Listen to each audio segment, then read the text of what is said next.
A'udzu billahi minasyaitonir rajim. Bismillahirrahmanirrahim. Assalamualaikum warahmatullahi wabarakatuh. Syukur alhamdulillah kita bisa berjumpa lagi di channel ini. Sholawat dan salam selalu dan tetap tercurahkan kepada junjungan kita baginda agung Nabi besar Muhammad sallallahu alaihi wasallam. Allahumma sholli ala sayyidina Muhammad wa ala ali sayyidina Muhammad. Harapan dan doa saya, semoga saudaraku semuanya selalu diberikan kesehatan, dilancarkan rezekinya, diampuni segala dosa-dosanya, dan dipanjangkan umurnya. Amin ya rabbal alamin. Sahabat beriman yang dirahmati Allah, arti mimpi bertemu orang yang sudah meninggal terdengar menyeramkan. Namun mimpi itu memiliki arti bahwa orang yang sudah meninggal tersebut bisa jadi merindukan kiriman doa dari keluarganya. Bisa jadi orang yang sudah meninggal seperti yang hadir di dalam mimpi meminta agar keluarga yang masih hidup untuk lebih taat lagi beribadah atau berbuat baik di dunia. Sebagian ulama mengatakan bahwa arwah orang yang mati dicabut bila mereka mati, begitu pula arwah orang-orang yang hidup dicabut bila mereka tidur. Lalu mereka saling kenal menurut apa yang telah dikehendaki oleh Allah Subhanahu wa taala. Di dalam Al-Qur'an, Allah Subhanahu wa taala berfirman, Allah memegang jiwa orang ketika matinya dan memegang jiwa orang yang belum mati di waktu tidurnya. Maka dia tahan jiwa orang yang telah dia tetapkan kematiannya. Quran Surah Az-Zumar ayat 42. Ibnu Katsir dalam tafsirnya menerangkan bahwa arwah orang yang telah mati dan melepaskan arwah orang yang hidup sampai waktu yang ditentukan berkaitan dengan mimpi bertemu orang yang sudah meninggal. Banyak ulama yang mengalaminya. Mereka bertemu dengan orang-orang soleh dalam mimpinya. Salah satunya adalah apa yang disampaikan keluarga Hasim Al-Juduri yang telah menceritakan bahwa ia pernah melihat Hasim Al-Juduri dalam mimpinya setelah Hasim meninggal dunia. Lalu lelaki itu bertanya, "Bukankah kamu telah mati?" Hasim menjawab, "Benar." Lelaki itu bertanya lagi, "Sekarang engkau berada di mana?" Hasim menjawab, "Saya demi Allah berada di suatu taman dari taman-taman surga bersama sejumlah teman-temanku. Kami berkumpul setiap malam Jumat dan pagi harinya di tempat Ibnu Abdullah Al-Muzani. Maka kami menerima berita-berita tentang kalian." Lalu lelaki itu bertanya lagi, "Apakah yang berkumpul itu tubuh kalian ataukah arwah kalian?"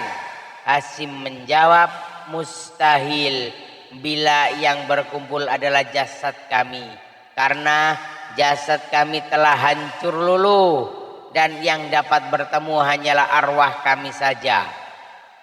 Lelaki itu bertanya lagi, "Apakah kalian mengetahui bila kami berziarah kepada kalian?" Hasim menjawab, "Kami mengetahuinya pada petang hari Jumat dan seluruh hari Jumat serta malam hari Sabtu hingga matahari terbit." Lelaki itu bertanya lagi, "Mengapa demikian? Bukan pada hari-hari lainnya?" Hasim menjawab, berkat keutamaan dan kebesaran hari Jumat. Di dalam riwayat lain disebutkan bahwa Utsman ibnu Safawi mengatakan bahwa ibunya adalah ahli ibadah yang dikenal dengan julukan Rohimah.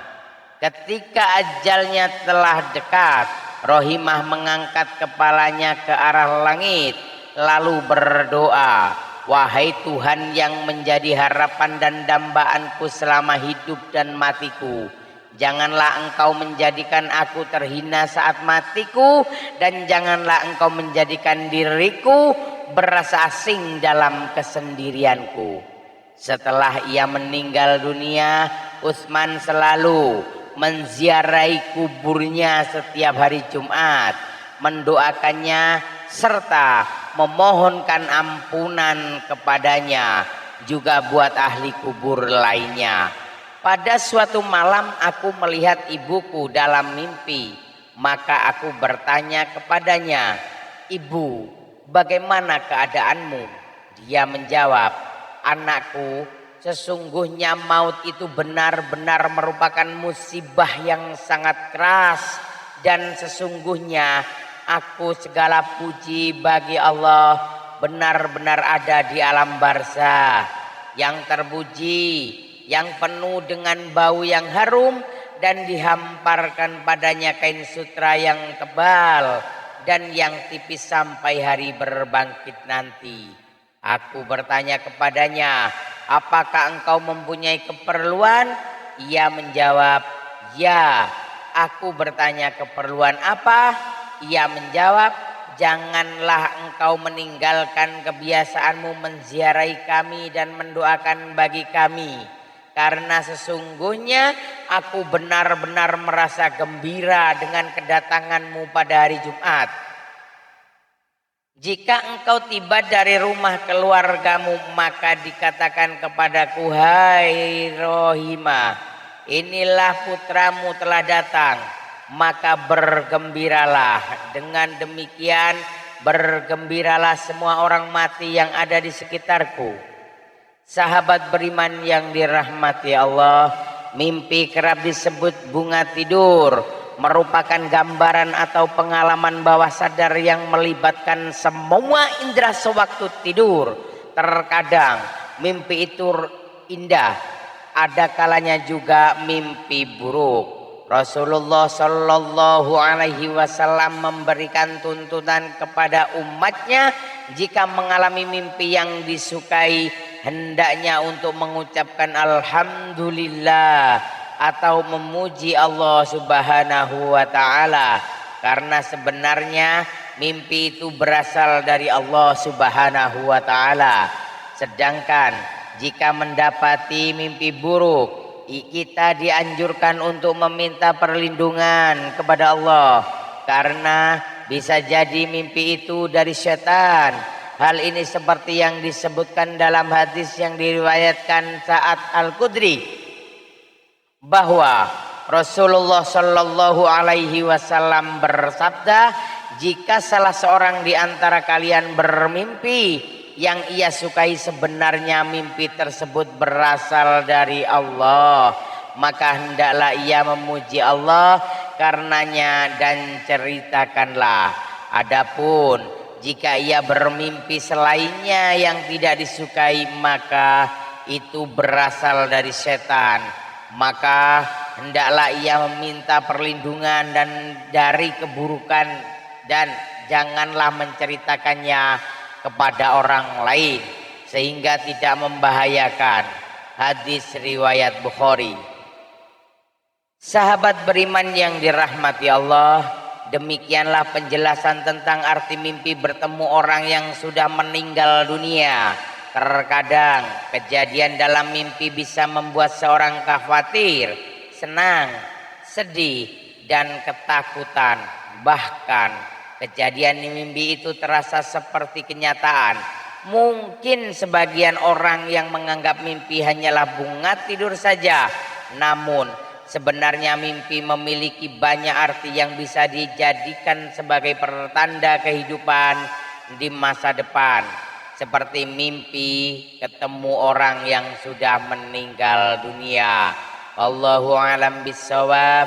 Demikian yang bisa saya bagikan, semoga bermanfaat untuk kita semua. Mohon maaf untuk segala kekurangan. Usikum wa nafsi bittaqwallah. Assalamualaikum warahmatullahi wabarakatuh.